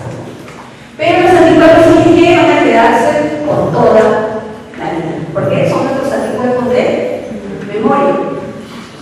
¿Okay? Había un artículo también que decía que estaban buscando una forma de vacuna a las personas que han tenido la enfermedad, tienen estos anticuerpos IgG de memoria. De repente pasar por unos procesos y llevarlo a un tipo de vacuna. Están en estudios, están los ensayos clínicos, y ya si vamos leyendo encontraremos novedades de estos especificados. En este momento, la confirmación por fiebre chikungunya, específicamente del virus, se hace solo por laboratorio. O sea, en este momento no podemos hacer nexo epidemiológico, no podemos hacer la confirmación de casos solamente por manejo clínico, no. Toda confirmación de casos para el virus de chikungunya es por laboratorio. Hemos hablado de 3 tipos de clasificación: un caso sospechoso, un probable y un confirmado. Un confirmado, si está dentro de la fase aguda, lo confirmaré con un PCR en tiempo real o una prueba de aislamiento, y si está dentro de la fase convaleciente, tendré que tener un resultado positivo de IgM, y en una segunda muestra también me tendrá que salir y elevar el título de anticuerpos. Esto es para ver la infección, la evolución. Como hemos dicho, yo quiero ver que ustedes visualicen acá cómo se incrementa la respuesta del interferón, las pruebas que voy a pedir para el aislamiento del virus, para que se bien cierto nuestro algoritmo. Está aquí todavía el PCR, pero muchos estudios nos reportan que en el día 6 y en el día 7 hay presencia todavía de carga del virus. Va cayendo la curva, pero todavía se puede detectar el virus. ¿Okay? Entonces, posterior a eso, voy a tener la fase convaleciente, tengo mi producción de anticuerpos de IgM y IgG y voy a evaluar. Un poco acá para que ustedes observen cómo se ha hecho la evaluación del PCR, de anticuerpos IgM, IgG y de organización. Actualmente nosotros tenemos implementado dentro del Instituto Nacional de Salud la evaluación de anticuerpos, del PCR en tiempo real y y tenemos el aislamiento viral.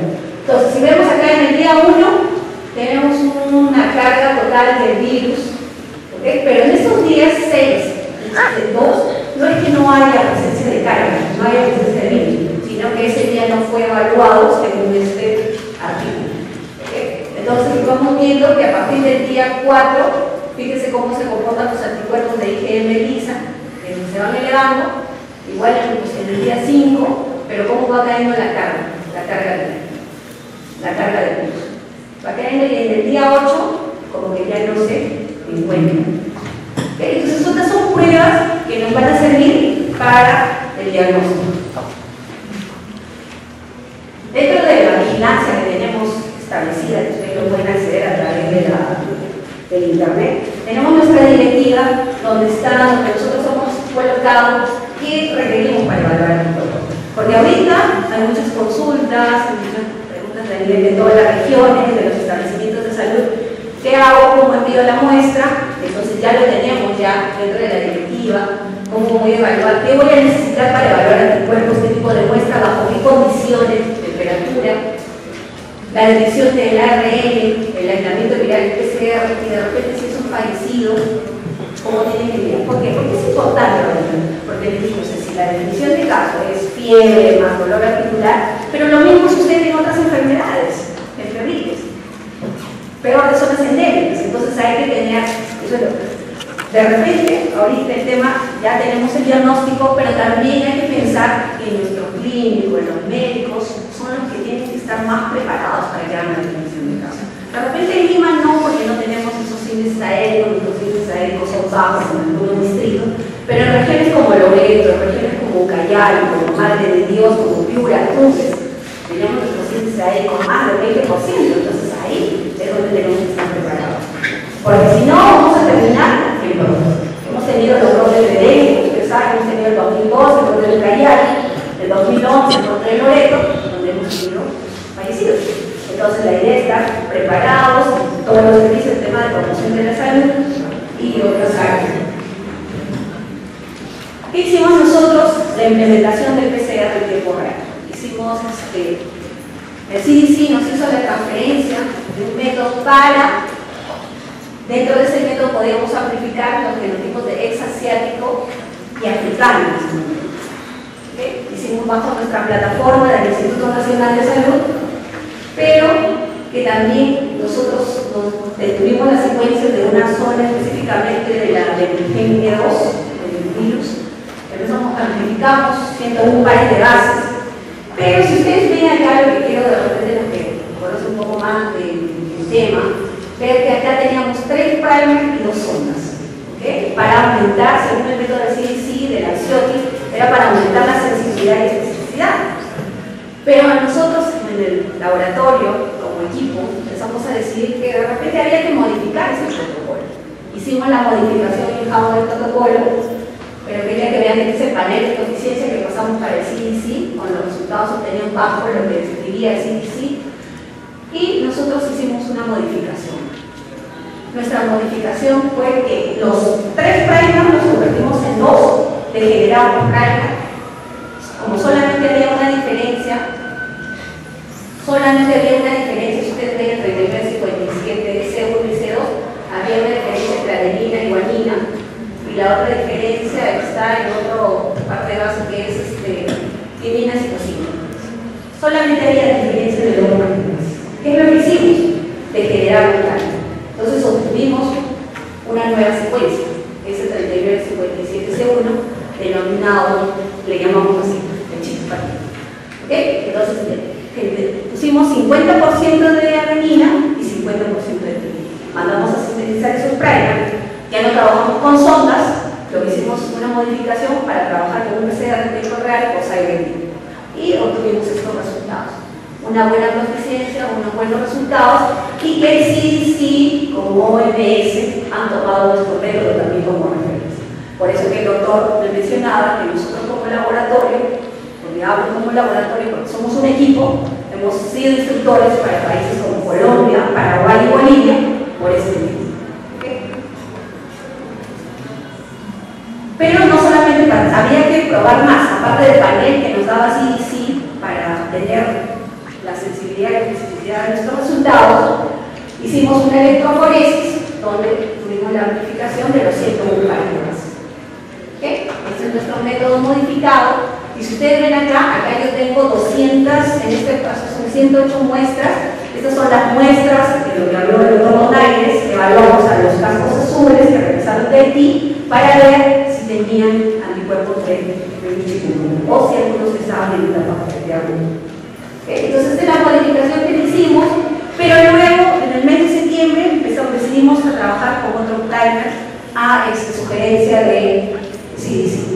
Plantean unos nuevos primers de tal manera que se asegure más el genotipo EXA, el asiático americano, pero nos dimos cuenta que con solamente el primero, con el C1 que ustedes pueden ver, no se ve, con el C1 no solamente para EXA, sino que amplifica los tres genotipos. O sea, es decir, con un solo PCR yo tengo la amplificación, y si nosotros tendríamos ahorita los controles del virus como genotipo EXA, como genotipo africano occidental, podríamos decir en un solo PCR qué genotipo es el que está haciendo. Pero sabemos por teoría que todo lo que está circulando ahorita en las Américas, y de acuerdo a lo que se ha secuenciado, está el genotipo asiático. Pero también decirles que nosotros ya hemos podido aislar, tenemos el virus aislado de una de estas cepas, de uno de los casos importados, y lo próximo que vamos a hacer es secuenciar. Estamos en todo un proceso de secuenciamiento de esto. Otra de las técnicas que tenemos son los ELISAs, que es un IgM de captura, pero con los ELISAs, como esto es una evaluación de anticuerpos, sí es cierto, esto es una metodología in-house del CDC, nosotros también tenemos que evaluar las lesiones cruzadas. Como les dije, entonces están usando el filogenético, pertenecen al complejo de CD for virus, pero también nosotros tenemos que ver otros diferenciales. Por eso, cuando viene un caso, una muestra que viene para la chikungunya, nosotros corremos también otro tipo de pruebas. Corremos Mayaro, de todas maneras, depender la seguridad y la validez de nuestras pruebas. Tenemos algunos estudios que revelan cómo son las reacciones cruzadas por un grupo de pruebas de ELISA. Tenemos que 2, por ejemplo, de 4 han dado reacciones cruzadas con Mayaro, 3 de 40 con encefalitis equina del este, con Ross River 2 de 8 y 0 de 10 para el encefalitis equina del este. ¿Okay? Esto es lo que nos dice los reportes. Ya cuando nosotros tengamos los casos, o sea, lo que nosotros podamos medir ahorita es de repente la reproducibilidad, especificidad, reproducibilidad y la sensibilidad por los pocos casos que vamos teniendo.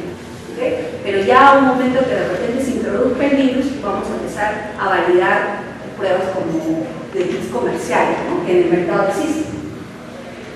Y también, lo que les decía, nosotros hacemos aislamiento viral. Tenemos 2 líneas celulares, que son la línea del C636, que son de las glándulas del Aedes albopictus, y tenemos la otra línea celular que son los riñones de monómero replicado. Nosotros lo que hemos visto en nuestra experiencia, donde se aísla mejor dentro de estas líneas celulares, es el C636.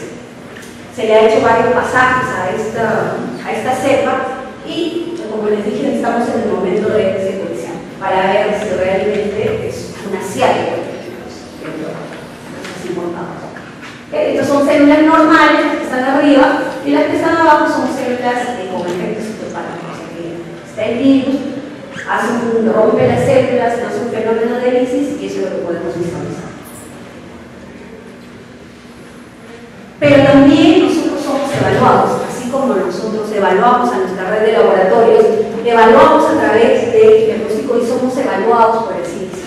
Tenemos la proficiencia tanto para el PCR en tiempo real, por el método inicial, y tenemos la proficiencia para el IgM. Quiere decir que nos han dado la certificación y por eso que en el mes de septiembre fuimos instructores de estos países. El rol de los laboratorios, implementar, en este caso el rol de INS es transferirles las pruebas para el diagnóstico. En el mercado hay una variedad de kits comerciales para serología, pero hay una última revisión de la Biored Europea donde recomienda el kit americano, que la sensibilidad y especificidad son las mismas, pero que da menos reacciones cruzadas y su ELISA IgG de captura es mejor. No, como los otros kits, no, de repente está aprobada con otras etiologías.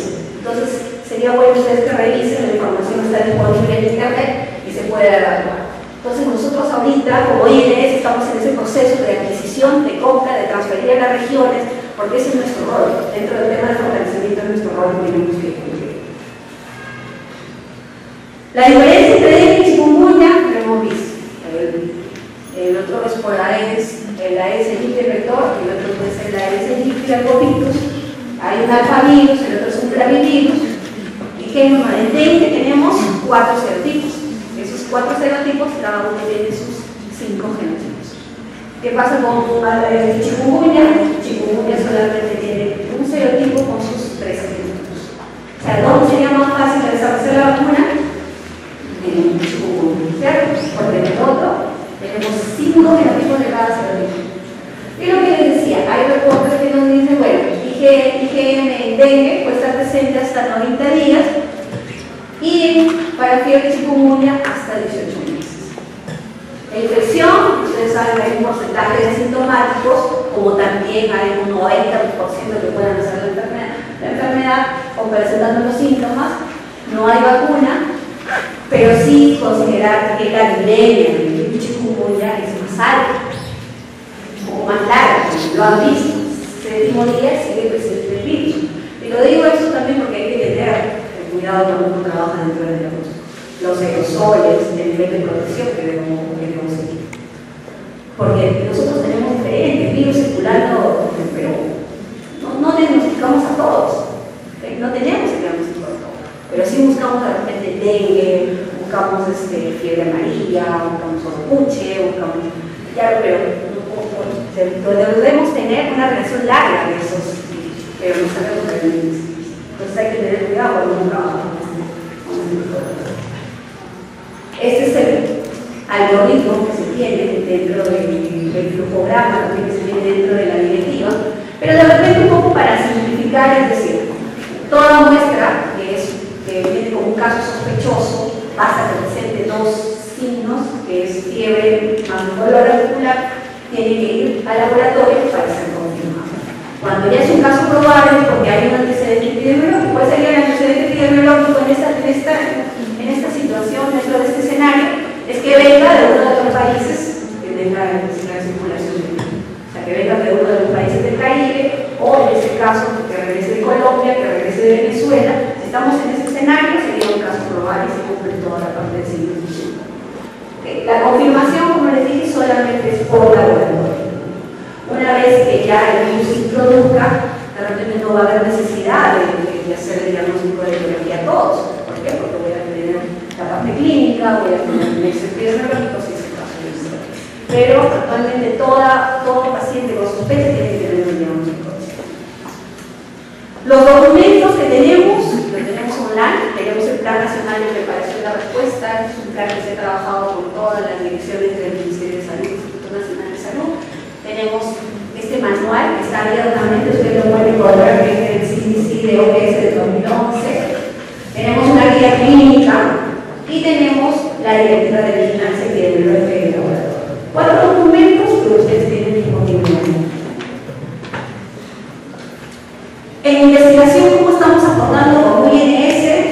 Estamos acá, este es el artículo que se ha presentado, de la confirmación de los 2 primeros casos importados, que fue en junio, que se ha presentado, que se ha hecho la confirmación por laboratorio. ¿Okay? Si es cierto, acá también ha participado el Instituto de Medicina Tropical de San Marcos, ¿okay? Que se ha presentado, pero también tenemos otras propuestas de investigación que estamos desarrollando, como es la validación del PCR en tiempo real in-house, que hemos modificado nosotros. Tenemos el secuenciamiento también de los primeros casos, un análisis retrospectivo para ver si realmente nunca circuló en chikungunya. Lo estamos haciendo, lo estamos trabajando actualmente.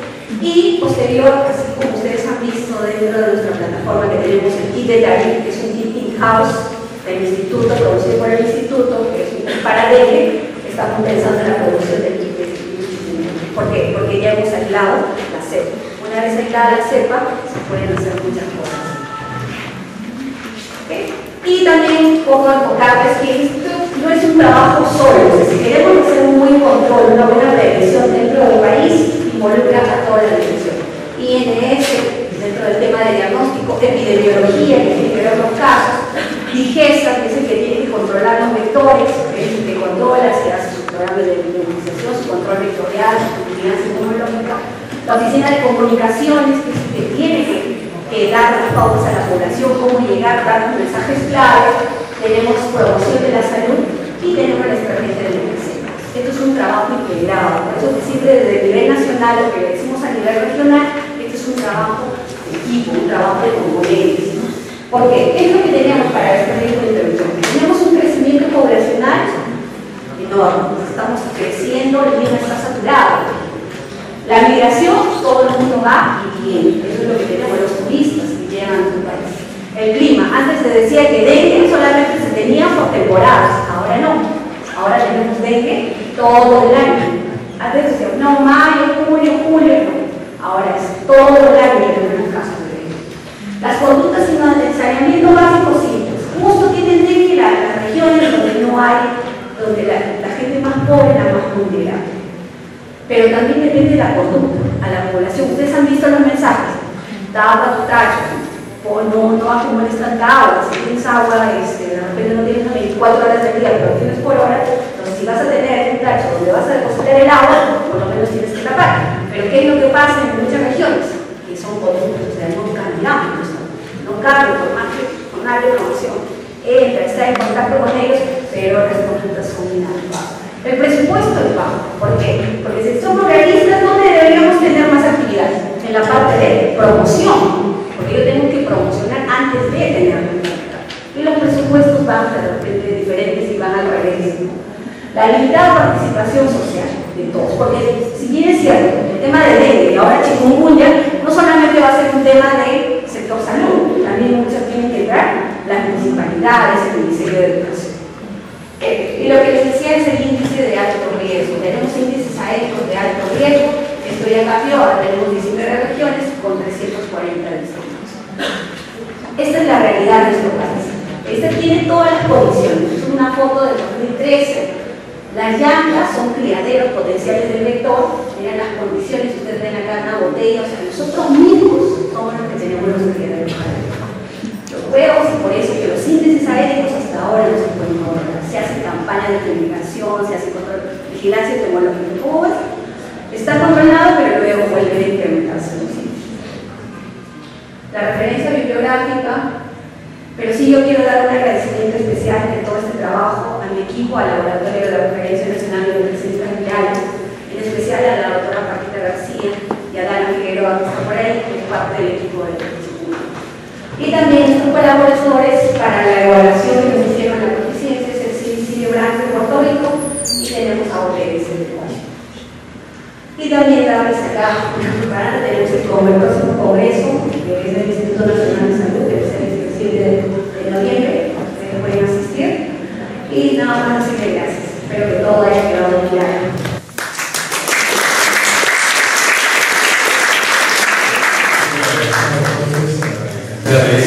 Por favor, nuevamente para la última entrega de este certificado y el presente para realizar esta consulta.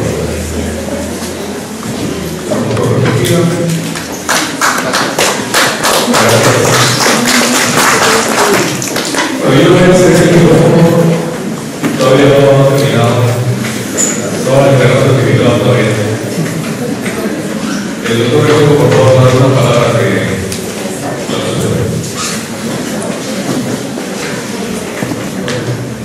Buenas noches a todos. Unos breves momentos para agradecerles por su participación y presencia esta noche.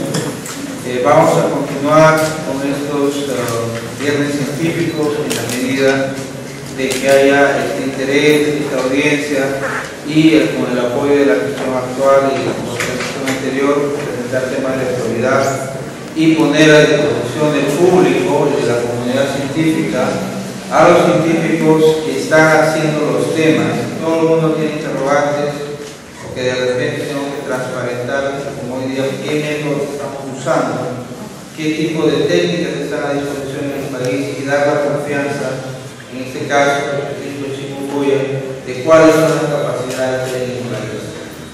Más allá de eso, vamos a continuar invitando personas con capacidades reconocidas y con cosas que nos tienen que decir del extranjero, o como a día de hoy de las oficinas afines del Ministerio de Salud. Una vez más, tenemos el orgullo de haber escuchado a los científicos de dos instituciones del Ministerio de Salud y seguir insistiendo de que el empeño de esta gestión a nivel del Ministerio es llevar las capacidades a nivel del Instituto, es brindar los servicios con la mayor capacidad técnica y tecnología del mundo que está en nuestro alcance. En la situación actual que está el país, con los recursos, solamente nos queda eso, responder a los retos de salud pública con la tecnología que esté disponible, entonces traerla al país para que la comunidad pueda ser servida como se debe. Les agradezco a ustedes para mayor conversación, ustedes van a estar unos minutos en el compartir que tradicionalmente ocurre después de estas sesiones y los invitamos a la siguiente que va a ser el mes de noviembre. Sí, tenemos atentos del tema, un tema de calidad y como siempre la puerta del instituto está abierta a toda la comunidad científica y profesional. Muchas gracias.